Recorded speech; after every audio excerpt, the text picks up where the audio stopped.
সোজা কথা বলি, আজকে সকাল থেকে অনেক ঘুরছি রোদে রোদে, এ গ্রাম থেকে ও গ্রাম, কিন্তু সত্যি বলছি, বললে বিশ্বাস করবেন না, একটা জিনিসও এখনও ঠিকমতো বিক্রি হয়নি।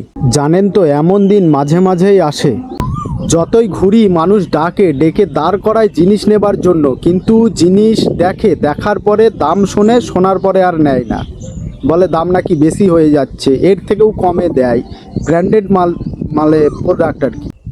তারপরে ভাবছিলাম আমার ভুলটা কোথায় হচ্ছে, আমি ঠিকভাবে প্রোডাক্টগুলো দেখাতে পারছি না, নাকি কাস্টমারকে বোঝাতে পারছি না। তাই একটা জায়গায় বসে ভাবলাম, আচ্ছা আর একবার চেষ্টা করি।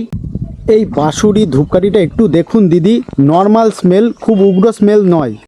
জানেন তো, প্রথমে কেউ নেয়নি, তারপর একজন এই বাঁশুড়ি ধূপকাঠি নিল, এবং তারপরে একজন মাসিমা জিজ্ঞেস করলো, এই জিনিসটা কি গো খুকা, এটা কি?